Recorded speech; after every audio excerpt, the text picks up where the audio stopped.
Buenos días a todos y a todas. Yo les quiero hablar de una experiencia que tuve la suerte y la responsabilidad de implementar, que fue el pilar solidario de la reforma previsional del año 2008 en Chile, que es la generación de un sistema no contributivo y al mismo tiempo reforma de nuestro sistema contributivo. Veamos que esto funcione. ¿No? Para abajo con la ruedita. Ok, muchas gracias. Sí. Ahí. Bueno, primero mencionar que esta reforma previsional no es una ocurrencia en el tiempo, así extemporánea, sino que tiene que ver con una visión de largo plazo, que junto con una serie de otras medidas, dentro de lo que podría llamar una mirada de ciclo de vida, se implementaron durante el gobierno de la presidenta Bachelet. El programa Chile Crece Contigo, que apuntaba a la infancia y a los primeros años de escolaridad y el seguimiento de los niños, ¿no? El fortalecimiento de lo que nosotros llamamos el plan auge, es decir, una medicina de acceso gratuito que hoy por hoy cubre cerca de 86 patologías, las cuales toda la población, indistintamente de su condición social, puede acceder, sus medicamentos y su tratamiento. Y otras medidas que, junto con la reforma previsional, formaron lo que fue la Red de Protección Social del Gobierno, que, como digo, buscaba velar por la calidad de vida de los chilenos desde su inicio hasta su fin. Aquí hay una decisión política tomada, que independientemente de las restricciones técnicas, financieras, etcétera, es, a mi juicio, un elemento esencial cuando uno quiere adoptar una postura frente a un sistema de pensiones. Y hemos hablado que esto está basado en un enfoque de derechos, ¿no? Uno de los elementos esenciales de este sistema, de resguardar la vejez, la invalidez también, de mejorar las condiciones de vida, está basado en esto que nosotros declaramos como un enfoque de derecho, ¿no? Un enfoque de derecho que no solamente cubre la pensión, sino también unos derechos a salud, a educación, a la vivienda, a la inclusión.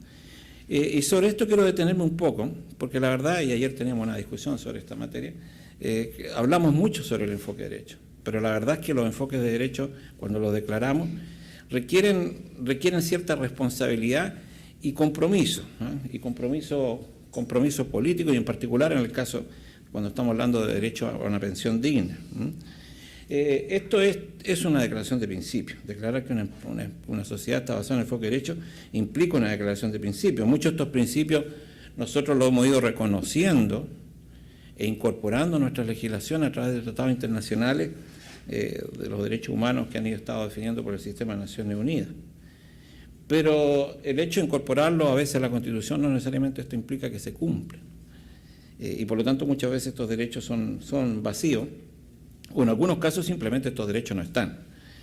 Hay derechos en la Constitución que nadie discute, como el derecho a la propiedad, el derecho a la libre expresión, pero la verdad es que, ¿por qué no podrían estar otros derechos? Pero creo que cuando hacemos eso,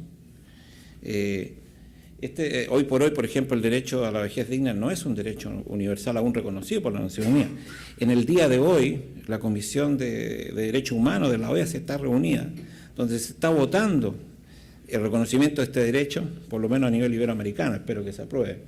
Pero llevamos más de 10 años, desde Madrid 2002, persiguiendo que esto sea un derecho, pero esto no ha ocurrido. Y normalmente lo que ocurre es que los derechos se relativizan de alguna manera este cumplimiento por las disponibilidades fiscales, la capacidad de recursos técnicos. Yo creo que lo importante, como decía, es tomar una decisión política. Es decir, establecer un régimen de derechos. Estamos en una sociedad con un enfoque de derechos, pero establecer mínimos, compromisos mínimos. Y lo importante es cumplirlo. Y eso creo que ahí está el gran desafío de muchos gobiernos, de que no solamente declarar lo declarativo, sino de que esto se transforme en una realidad y particularmente sea evaluado por la ciudadanía. Estamos en una evolución, si se quiere, en el caso chileno es muy particular, donde la ciudadanía está tomando conciencia de su rol. Ya no son beneficiarios, ya no son usuarios, ya no son pacientes en el caso de la salud, son ciudadanos que pueden exigir cumplimiento de sus derechos y eso está ocurriendo. Ahora, nosotros, después de 25 años de un sistema contributivo obligatorio, tomamos la decisión de reformar ese sistema y de generar este pilar solidario, este pilar no contributivo. ¿Y por qué lo hicimos? Bueno, había un diagnóstico, y lo quiero decir así, quizá hoy día un poquito más drástico, en particular el sistema contributivo, el sistema FP, no estaba cumpliendo y no está cumpliendo sus promesas.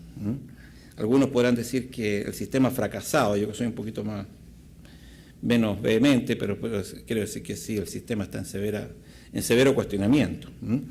De hecho, uno de los problemas es que el tema de la densidad de cotizaciones. La densidad quiere decir la cantidad de años trabajados en los cuales se cotiza.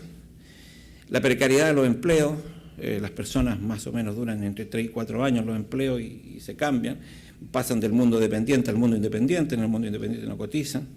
La falta de cotización de los empleadores que se quedan con las cotizaciones y obligaciones sociales de sus trabajadores y no los integran y de alguna manera no hay persecución judicial de eso y quedan en el olvido, ¿no? Los sistemas contributivos que teníamos en el pasado normalmente exigían una cantidad de años mínimo de cotización y no se cumplían por esto. Las llamadas lagunas previsionales impedían que muchos trabajadores, aunque hubieran trabajado, accedieran a una jubilación porque no cumplían los 20 años de cotización en el sistema de reparto o los 15 en el sistema de capitalización individual. Todo eso llevaba a que muchos chilenos no tenían realmente acceso a la pensión. Están los cambios demográficos, creo que hemos hablado mucho de eso y hay bastante información, y también el cambio del mercado laboral. Nosotros tendemos a hablar de la informalidad. La pregunta es ¿qué es lo que es la informalidad? La informalidad es no pagar impuestos, pero hay muchas formas de formalidad. Los trabajos independientes, por cuenta propia, como lo llamamos cada día, son más. Nosotros teníamos 1,5 millones de trabajadores en estas condiciones y no tenían acceso a la pensión, lo cual no quiere decir que no hicieran uso de los servicios del Estado. Lo hacían en salud, lo hacían en una serie de medidas. Lo segundo, esto implicaba que, en el fondo, solamente un 45% de la población iba a financiar su pensión. Un 5% de eso iba a tener acceso solamente a la pensión mínima y el 50% restante sin ninguna cobertura. Y por lo tanto, no es que al Estado no le costara nada. Existían unas pensiones existenciales, sobre todo para la indigencia, la más extrema pobreza, que tenían su costo. Había una serie de efectos fiscales. Cuando se hizo la reforma en el año 81, las Fuerzas Armadas, que era el gobierno de turno, no se incorporó al sistema, se quedó fuera, se quedó mirando. Por lo tanto, tenía una cantidad de militares que seguían funcionando en un sistema antiguo bastante desfinanciado, porque además cotizaban menos que el resto de los chilenos. Tenía además una serie de pensiones, como digo, asistenciales, una cantidad importante de pensiones que el Estado tenía que garantizar, porque el sistema de AFP implica que cuando no se tiene suficientes fondos ahorrados, hay una pensión mínima que el Estado garantiza, y esa pensión mínima era mayor, digamos, la cantidad de personas que accedían a eso. Y por último, y esto no es solo porque había una presidenta mujer, el sistema de pensiones era tremendamente inequitativo con las mujeres, una desigualdad de género muy importante. Las tasas de reemplazo en el caso de las mujeres eran mucho más bajas que en el caso de los hombres. Las densidades de cotización, por cierto. Y esto no quiere decir que las mujeres no trabajen, sino que en una sociedad machista tienen que dejar el trabajo para cuidar a los hijos. O simplemente es la decisión de quién en estos roles de las familias tiene que ejercerlo, el rol proveedor, ¿no? Y el rol protector. Pero independientemente de eso, además a un mismo nivel de empleo, a una misma condición laboral, los salarios de las mujeres son menores a los hombres, y eso no es verdad que son iguales. Hay un tratamiento discriminatorio y por lo tanto eso se refleja a su vez en las pensiones. Por lo tanto, el diagnóstico, después de 25 años, que había que hacer profundos cambios en nuestro sistema previsional, y a eso nos abocamos. Esto yo creo que lo conocen todos, la esperanza de vida creciendo por las condiciones de salud, los mejores una tasa de natalidad bajando. Nosotros hoy día estamos llegando casi al 17% de población mayor de 60. Los mayores de 60 ahora son más que los menores de 15 años. Nuestra pirámide demográfica ya no es una pirámide, es un globo, ¿no? Y además hay otra cosa que no hemos hablado, ¿eh? Se habla de la tercera edad, de los mayores de 60, ¿no? ¿Por qué no empezamos a hablar mayores de 80? Un 1 o 2% en el año 2025 va a tener más de 100 años. Ahí quiero ver los desafíos, ayer Rafael nos hablaba, ¿eh?, de esto que viene, pero se imagina usted, el 2% de la población china va a tener más de 100 años. Estamos hablando de 50 millones de personas. O sea, bueno. Entonces, los desafíos son mayores. Chile, por cierto, está en esta situación. Tenemos tasas, en el caso de los hombres, cercanas a los 80 y las mujeres más de 80 años viviendo. Y a eso hay que sumarle, ¿no es cierto?, que además se están, como las jubilaciones son bajas, la verdad es que la realidad es que nadie se jubila en el periodo legal. Es necesario seguir trabajando. Las tasas de reemplazo en el sistema de FP, hoy día chileno, y ese es un tema que probablemente todos los que han seguido un sistema de FP tienen que entrar a revisar, son inferiores a los sistemas antiguos, ¿cierto? Hay distintas tasas de cotización y una serie de cosas, pero simplemente impiden que la persona acceda al derecho a pensionarse, porque la caída en niveles de ingresos es tan brutal y tan fuerte que en el fondo se posterga la decisión de jubilar. Los hombres chilenos se están jubilando alrededor de los 69 años y las mujeres alrededor de los 64, circunstancia que legalmente pueden jubilarse a los 65 o 60.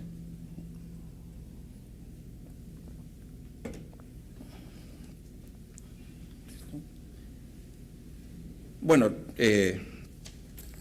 como decía, estamos llegando cerca al 17%. Nuestras proyecciones que para el año 2050 vamos a estar en torno al 25% de la población. Realmente una situación en la cual se requiere tomar decisiones prontas, más allá de incluso de las que ya hemos tomado.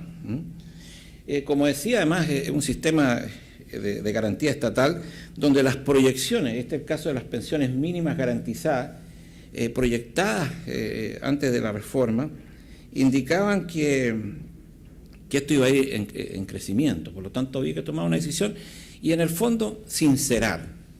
No era un sistema contributivo puro, sino que en realidad un sistema mixto donde el Estado tenía un rol importante y cada vez creciente para jugar. Todo esto, como digo, dio origen a una comisión de trabajo muy amplia, donde participaron todos los sectores, no solamente un tema de expertos, sino también de la sociedad civil, de la organización de trabajadores, etcétera, que generó esta reforma, donde además otro de los temas importantes eran los efectos fiscales. O sea, tal como estaba el sistema, aún así existían déficits importantes desde el punto fiscal. Por lo tanto, había que sincerar y encontrar soluciones que nos permitieran desarrollar algo que, por una parte, cubriese a mayor cantidad de chilenos con mejor calidad de pensiones. ¿Cuáles son estos contenidos de esta reforma que se realizó el año 2008? Lo fundamental, no me voy a referir a una serie, porque no solamente esta la medida principal, pero que yo diría lo principal, voy a decir lo principal, por lo cual se reconoce y se distingue esta reforma, es la creación de lo que se llamó el pilar solidario. Este es un sistema no contributivo, focalizado, no es universal, gradual, tampoco partió todo el 2008. Su plena implementación es a partir del 2011. Y utilizamos como instrumento de focalización lo que denominamos la ficha de protección social, que es un mecanismo de evaluación de la vulnerabilidad a la pobreza, no de ingresos. Antes teníamos la ficha CAS, que algunos quizás conocen, que sí medía ingresos, y ahí existía una serie de problemas. Medir la vulnerabilidad a la pobreza en realidad es un problema mayor, es muy difícil. Antes las personas escondían los televisores, los medios que tenían. Hoy día esconden los hijos, esconden otras cosas, esconden la escolaridad que van teniendo.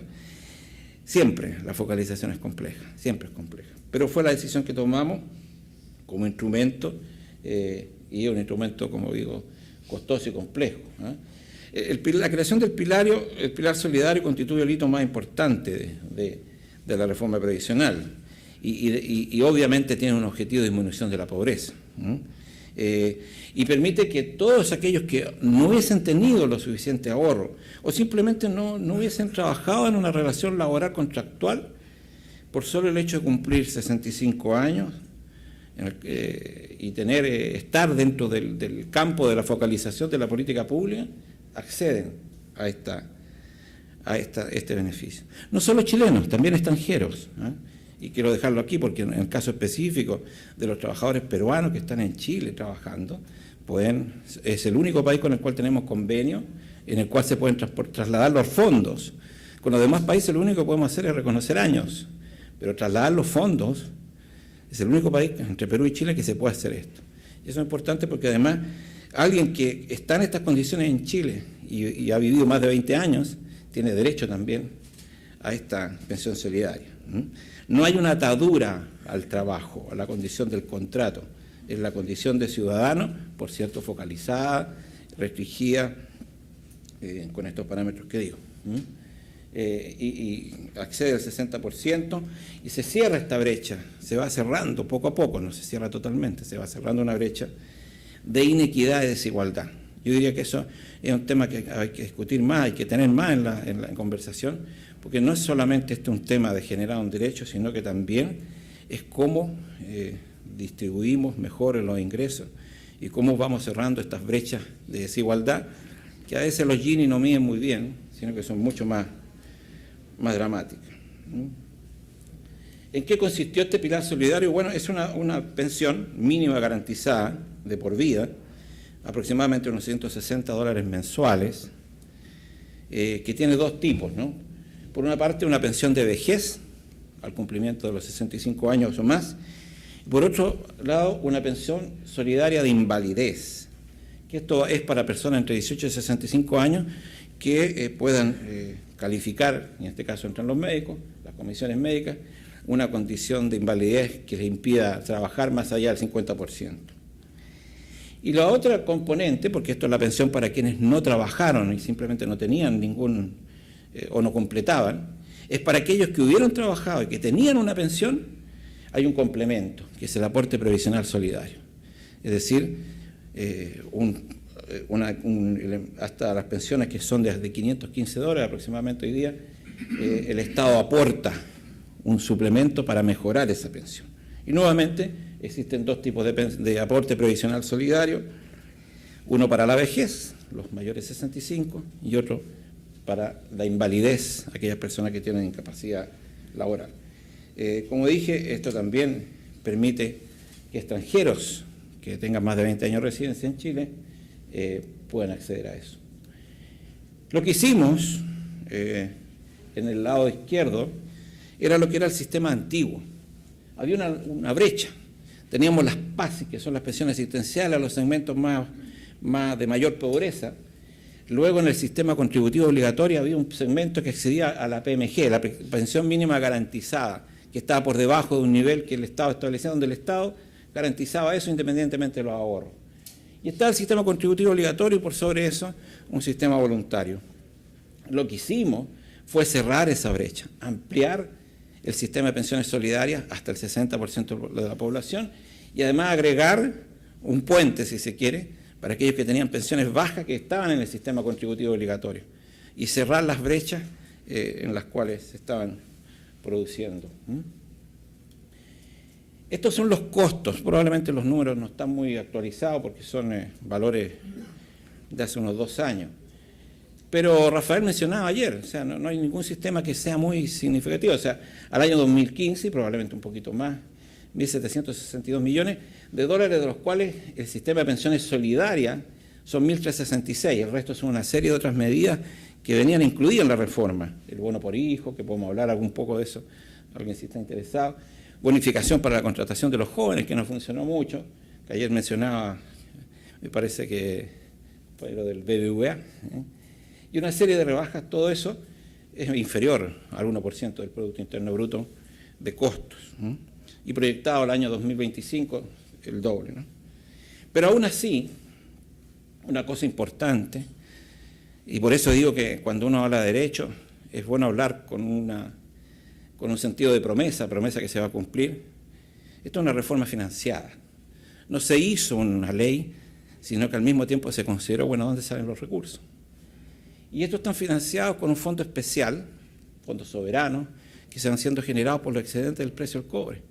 Todos nuestros países, como Perú también, han sufrido una bonanza de los commodities que ya se está acabando lamentablemente, pero la vivieron. Nosotros dijimos, bueno, la vamos a aprovechar. Y la vamos a aprovechar creando un fondo de reserva de pensiones, que se creó el año 2006, que partió con un aporte inicial de $600 millones, un poquito más. Y que el objetivo exclusivo es financiar el pilar solidario de la reforma previsional. Ahora, esto implica un desafío, o sea, un tema, nuevamente aquí se expresa la voluntad política. Si se quiere, se puede. No es que falten los recursos. Está lleno de recursos. En los países, en Sudamérica en particular, ha habido una bonanza económica por varios años. Los recursos están. El tema es la decisión política de decir, bueno, ¿cómo se distribuyen? Si voy a decir que voy a tomar un cero, en este caso, se hizo una ley de responsabilidad fiscal, nosotros somos para eso un poco ortodoxos. Esta ley de responsabilidad fiscal dice que todos los años un 0,2% del Producto Interno Bruto, independientemente de lo que haya crecido, se destina a este fondo. Y cuando hay superávit, aún ese aporte es mayor. El saldo actual son 7.273 millones. Yo le mostraba que el año 25 está costando alrededor de 3.000. O sea, hay varios años financiados de este fondo. Y probablemente eso permite mirar un poco más allá. Ya voy a hablar de esto. Ahora, no solamente el tema es pensión, entregar la pensión, sino también cuando hablamos de una pensión digna o hablamos de una vejez más digna, son una serie de formas de relaciones que tiene el Estado con los ciudadanos. A mí me tocó la responsabilidad específica de la implementación. Y les quiero decir que no es lo mismo hacerlo de una manera u otra. Hicimos un nuevo trato, hay una relación distinta con este ciudadano. Uno de los elementos más importantes fue la promesa. En la reforma previsional, a quien accedió a este pilar solidario se le prometió que iba a tener una pensión en 30 días. Y se tuvo en 30 días, en realidad podíamos entregarlo en 48 horas. Porque una de las cosas esenciales y una de las herramientas que yo siempre valoro y la menciono ahí, es que a la subsecretaría que yo dirigía se nos entregó la posibilidad de administrar 16 bases de datos, incluyendo la de renta interna, de impuestos internos. Impuestos internos no me podía negar los datos porque la ley me establecía que podía usarlo para fines provisionales y no había expresión de causa para rechazar aquello. Si yo puedo unir 16 bases de datos, yo no necesito pedirle a la persona que se va a jubilar o pensionar que me venga a traer el certificado de nacimiento o el de escolaridad, porque también la escolaridad era un factor que se consideraba, o de residencia para los extranjeros que tuvieran más de 20 años. El Estado tiene mucha información. El problema es que no la comparte. El problema es que no se coordina. Y para el ciudadano el Estado es uno solo, no es el Ministerio de Educación por allá, el Ministerio de Trabajo por acá, y cada uno le pide lo mismo y que lo repita. Lo único que se necesitaba era la cédula de identidad. Con esa cédula de identidad podíamos fusionar las 16 bases de datos y saber en ese instante si le correspondía o no le correspondía esa jubilación. Y lo otro es una mirada en la cual hay que, y yo digo que esto es parte muy importante de la modernización del Estado, que la modernización del Estado no es tecnología, es poner al ciudadano en el centro. Aquí tenemos siempre, los ingenieros ponen el procedimiento en el centro, los abogados ponen la norma en el centro. Y al final el ciudadano tiene que adaptarse a la norma. Esta ley está llena de aberraciones normativas. Les voy a contar una nada más, porque siempre la cuento, que me costó una lucha muy grande con la Superintendencia de Pensiones. La ley dice que las personas que tienen invalidez a partir de la vigencia de la ley ya no se califican con el sistema público de salud, sino que se califican con el sistema privado de salud. Alguien dijo que yo confío más en el privado, por lo tanto, la invalidez ahora la dice el privado, para evitar conflictos. pero la ley no dice nada con las personas que están en el proceso de calificación. Y la respuesta fue, ¿qué pasa con esas 9.000 personas que estaban calificándose? Tienen que comenzar de nuevo. O sea, ahí tú te das cuenta que hay una visión en la cual el ciudadano tiene que adaptarse a la norma, no importa su realidad. Bueno, eso es un tema que requiere de un trato distinto cuando hace una ley que afecta tanto al ciudadano, en la cual lo primero, antes de establecer el reglamento, incluso la ley, es ver a qué procedimiento de tortura va a someter al ciudadano. Usamos tecnología de punta. Ustedes saben lo que es un POS o el aparatito ese que uno paga en un restaurante, le llevan la tarjeta y se la llevan a la mesa. ¿Y por qué ese aparatito no puede ir a la casa de un postrado? Para que en el aparatito solicite la pensión y firme electrónicamente y se emita la pensión. ¿Por qué tiene que el ciudadano ir a una oficina, sacar un numerito, esperar horas para que lo atiendan? Y además en el sistema antiguo le digan que no saben cuándo va a estar la pensión, sino que venga el próximo mes para ver cómo va su trámite. ¿Se dan cuenta? Entonces, por lo tanto, se utilizó tecnología de punta en ese tipo de sentido. Fortalecimos los canales de atención. Aquí utilizamos lo que llamamos un modelo de retail. Yo sé que el retail tiene una mala acepción, pero el retail piénsenlo como un modelo de distribución. Distribuir pensiones no es muy distinto a distribuir tarjeta de crédito o cualquier múltiples puntos al mismo tiempo, de la misma calidad, del mismo servicio. Bueno, eso lo hicimos de esa manera. Usamos muchos medios de comunicación privados, porque cuando estamos diciendo estamos en un Estado de Derecho y establecemos un derecho, el Estado adquiere una obligación. No es que voy a atender solo los que lo solicitan y me establecen como condición el que lo solicite. No, es mi obligación como Estado llegar al punto más remoto donde esa persona que tiene derecho está.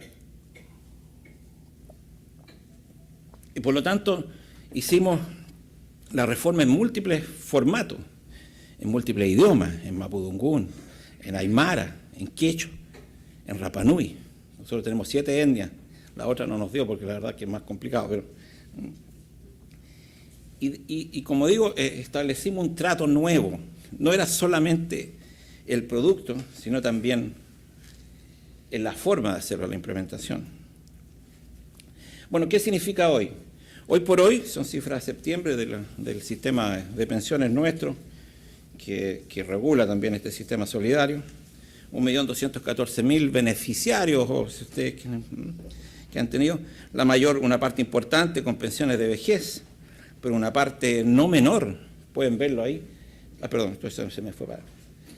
Hay 400.000 con pensiones de vejez, pensiones solidarias, pero con aporte previsional solidario de vejez, es decir, personas que tienen una pensión hoy día, muchas de ellas una pensión de AFP, que el Estado le está complementando su ingreso.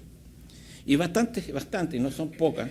El 10%, yo no sé, ahí Jorge podrá, pero más o menos el 10% de la población tiene algún grado de invalidez.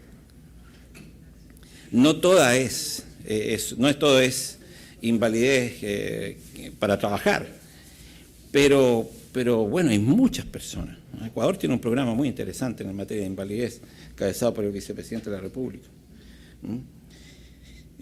Fuerte sentido de género, prácticamente no más mujeres sin pensión. Ahí están las brechas, la línea puntuada.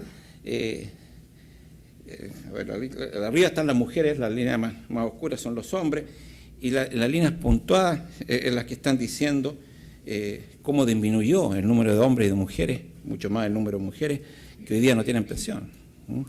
El 87% de la pensión básica solidaria está llegando al 60% más pobre. Es decir, el foco y lo que pretendía lograr como cobertura se está logrando. Y el 82% de los aportes provisionales solidarios está llegando al 60% más pobre.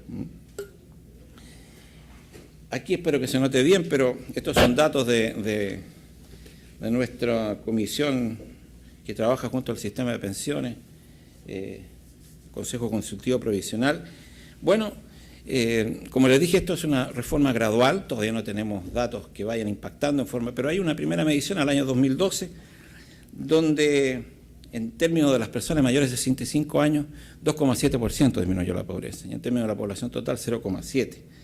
Hay 50.000 adultos mayores menos en condición de pobreza.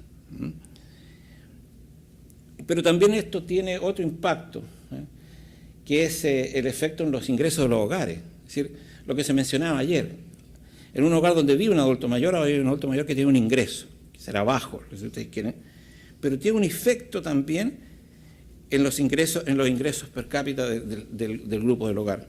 Y por supuesto, porque ese era el sentido, ese efecto está más fuerte en las personas de quintiles más bajos, ¿no? de menores ingresos. Hay 118.000 personas que de no haber existido la medida, hoy estarían bajo la línea de la pobreza. Y como dije, una reforma muy importante dirigida a reducir la inequidad de género. Y eso siempre se dijo, o sea, ese fue un objetivo de la reforma. Varias medidas están en esta reforma, el bono por hijo, hay una compensación para el caso de divorcio, las pensiones de sobrevivencia que solamente antes percibía la mujer, ahora también lo puede percibir el varón que sobrevive. Una licitación separada, antes la licitación del seguro de sobrevivencia era junta, por lo tanto las primas que se cobraban las compañías de seguro eran mayores, ¿cierto? Son todas medidas que favorecieron la equidad de género. Brevemente, el bono por hijo es un bono por cada hijo nacido vivo para todas las mujeres, independientemente de su condición socioeconómica, por la sola condición de haber sido madre. Es un bono hoy día de aproximadamente $700 por cada hijo. Y eso se transforma en una pensión temporal, pero es una pensión que aproximadamente 130.000 mujeres ya han pedido. La reforma, se estima, ¿no es cierto?, que sin la reforma un porcentaje no menor de 25% de las mujeres no tendría pensión o pensiones cercanas a cero. Las mujeres casadas por este tema de la focalización no calificaban para las pensiones asistenciales. Y la reforma más que duplicó las pensiones de las mayores de 65 años, lo cual se explica tanto por este sistema no contributivo como también por el bono por hijo. Las pensiones resultantes han sido un 56% mayores en mujeres que en hombres, lo cual ha dado cuenta de esta disminución de inequidad de género. Por cierto, bueno, esto ha significado un cambio importante. Nosotros, recuerden ustedes, el 2010 cambiamos de gobierno, o de otro signo. Nada del sistema antiguo fue modificado, por el contrario. Ahora probablemente cambiaron también la forma de implementación, la focalización se hizo más dura, algunos fueron demandados por haber cambiado el puntaje y seguir cobrando la pensión, cosas así, pero las medidas siguen iguales. Aquí hay un tema que lo podemos conversar después, que es lo que nosotros llamamos los independientes, o los trabajadores por cuenta propia, algunos lo llaman informales, no todos son informales, pero hay un tema en el cual todavía tenemos deficiencias. Pero, sí. Bueno, como digo, también una nueva forma de crear valor público, poniendo en el centro al ciudadano, y una gran reforma. Ahora, ¿qué viene? ¿Cierto? Bueno, estamos a puertas, estamos a una semana de una elección presidencial en Chile, las probabilidades que gane Michelle Bachelet son muy altas, y en materia electoral el programa de gobierno, por cierto, se refiere a los temas previsionales. Como dije, el sistema de AFP está seriamente cuestionado, esto hay que revisarlo, la promesa no se cumplió, la promesa de mejores pensiones no se está cumpliendo, y creo que eso es lo que básicamente tenemos que revisar los parámetros estructurales probablemente, lo cual políticamente no es muy aceptable, jubilarse más tarde o cotizar más, pero básicamente lo que falló fue la densidad, como digo, por el tema de rotación, por el tema de salarios bajos. Los salarios que cotizan el sistema de pensiones en promedio están en torno a los $1.000, y son salarios bajos, con comisiones no tan bajas, aunque se han hecho esfuerzos para aumentar la competencia, pero en general lo que vimos nosotros desde que partió el sistema a lo que es hoy día, una alta concentración de estas administradoras de fondos de pensiones. Pretendemos aumentar el valor de la pensión básica solidaria y el aporte previsional solidario. Hay recursos, como ustedes pudieron ver en los fondos. se va a crear una AFP estatal. Y el objetivo de la AFP estatal, sabemos que no va a mejorar las pensiones, no tiene como objetivo eso, pero sí introducir competencia, comisiones más bajas, y por sobre todas las cosas, atender a aquellos que no han sido atendidos. La ley nuestra establece que una AFP tiene que tener un punto de atención por región, que son varias provincias. Bueno, hay mucha gente que tiene que desplazarse mucho para poder tener su atención. Todo el sector de trabajadores independientes, que tenemos que aumentar la cobertura porque los sistemas que establecimos no sirvieron. Se dice que es obligatorio, pero la verdad que es obligatorio por una parcialidad, la gran mayoría es voluntario. Y habrá mayor educación previsional. Educación previsional distinto de educación financiera.